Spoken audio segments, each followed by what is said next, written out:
Halo semuanya, kali ini saya akan memberi preview tentang kelas Fundamental Cybersecurity di Coding Studio.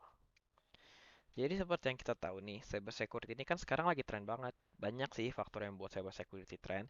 Contohnya adalah dorongan pemerintah seperti mengeluarkan Undang-Undang Perlindungan Data Pribadi, kejadian Cambridge Analytica, sampai dengan kebocoran data yang dialami oleh salah satu marketplace terbesar di Indonesia. Sebelum kita lanjut, perlu diperhatikan kalau di kelas fundamental cybersecurity ini tidak diperlukan background IT sama sekali, karena akan dimulai dengan hal-hal yang sangat mendasar dan gak semuanya teknikal.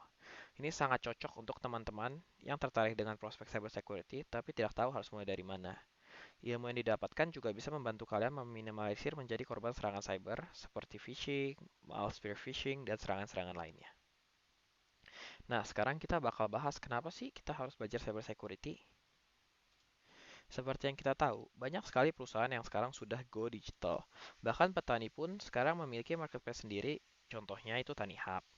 Nah, kalau usaha-usaha ini mau go digital, pastinya mereka harus mempertimbangkan juga faktor keamanan data yang mereka kelola dong. Jadi pemerintah sendiri telah memberikan standarisasi security, di mana kita harus diuji oleh tim Kominfo agar mendapatkan sertifikasi elektronik bahwa website kita aman. Apalagi kalau fintech yang mengelola keuangan masyarakat, lebih banyak lagi rangkaian tes keamanan. Contohnya akan diberikan ekstra oleh OJK. Nah, di sini kita bisa lihat kalau prospek cybersecurity ke depannya sangat-sangat besar. Salah satu research juga menunjukkan bahwa pada tahun 2012 ke 2022 akan ada kenaikan 861% kebutuhan tenaga cybersecurity. Yang kedua, ilmu cybersecurity adalah ilmu yang berharga.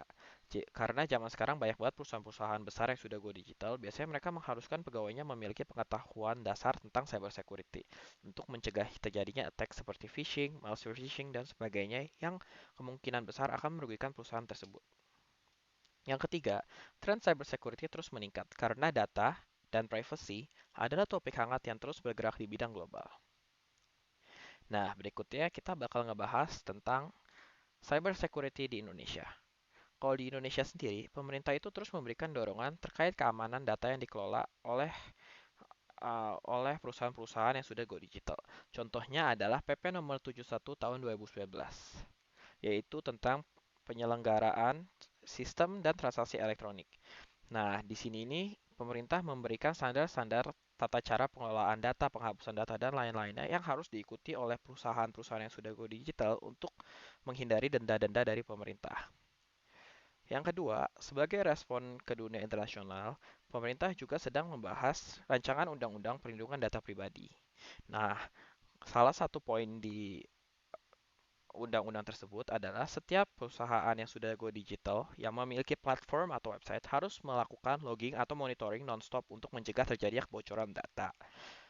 Kalau di dunia internasional, Uni Eropa sudah membuat GDPR namanya, itu untuk melindungi data seluruh masyarakat Uni Eropa. Nah, tapi kalau sekarang di Indonesia sendiri ini, kita itu sangat-sangat kekurangan bakat cyber security. Menurut Kominfo, seluruh dunia itu akan membutuhkan setidaknya 15 juta tenaga ahli cyber. Dan pastinya, pasti banyak terserap di Indonesia, yang notabene salah satu pengguna internet terbanyak di dunia. Selanjutnya, modernisasi usaha digital juga membuka lapangan kerja yang sangat luas untuk bidang cyber security. Karena pastinya mereka juga harus menyesuaikan sistem pengelolaan dan pengamanan dengan standar yang telah ditentukan untuk mendapatkan sertifikasi elektronik dari Kominfo. Selanjutnya adalah peluang kerja yang bervariasi. Jika Anda misalkan sukanya freelance, nggak suka di kantor, kalian bisa menjadi book bounty. Jadi kalian bisa coba-cobain kelemahan-kelemahan di website. Kalau ketemu kalian buat report dengan etika yang baik dan benar, nah kalian akan dikasih reward. Kalian juga bisa kerja kerja lainnya masih banyak variasinya. Contohnya adalah security specialist, penetration tester, computer forensic, security architect, dan masih banyak lainnya. Nah, kalian juga bisa cek di internet nih, kalau gaji yang ditawarkan untuk job-job yang berbau-bau cybersecurity ini biasanya jauh lebih besar dari job lainnya. Nah, kalau udah tertarik sama cybersecurity, pertanyaan selanjutnya adalah kenapa harus ambil kursus ini? Kenapa harus di coding studio? Nah, jadi secara garis besar, kursus ini akan menyediakan tiga media pembelajaran. Yang pertama adalah literatur untuk dasar teori, jadi kalian bisa baca-baca di situ. Nah, kemudian kita akan membahas teori-teori tersebut di video. Tapi di video ini bakal lebih banyak prakteknya daripada teorinya. Yang terakhir adalah kita akan memberikan sertifikasi kalau kalian sudah menyelesaikan kursus ini. Di kursus ini, peserta juga dapat langsung bertanya kepada pengajar jika ada materi yang masih dianggap belum jelas. Pengajar yang membawakan materi juga sudah memiliki pengalaman yang cukup matang di bidang cybersecurity. Pembawaannya juga lebih terfokus bukan ke teori, tapi lebih ke live demo hacking dan membahas kasus-kasus cyber yang benar terjadi. Nah, abis itu materi juga akan diupdate secara berkala mengikuti perkembangan teknologi di bidang cybersecurity. Jadi sekali kamu enroll kelas ini, kamu akan bisa terus mengakses video-video terupdate. Nah, jadi kalau fasilitas kursusnya itu ada apa aja sih?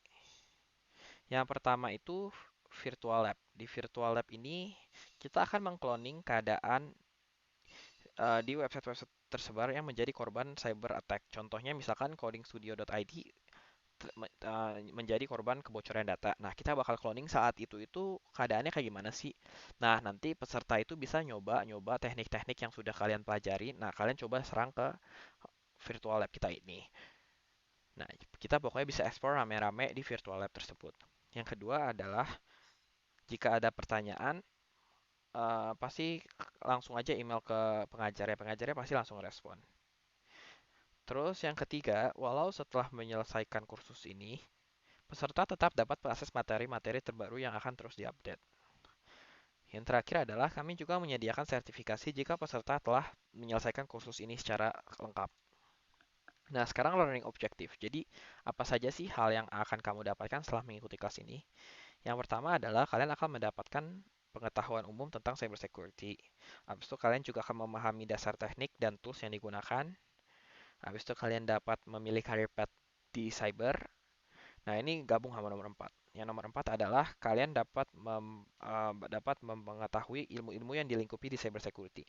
Nah, jadi kalau career path sama ilmu di bawah cybersecurity ini ada banyak sih. Contohnya itu ada web exploit, ada reverse engineering, ada binary exploitation, ada forensic, ada network security, dan masih banyak lainnya.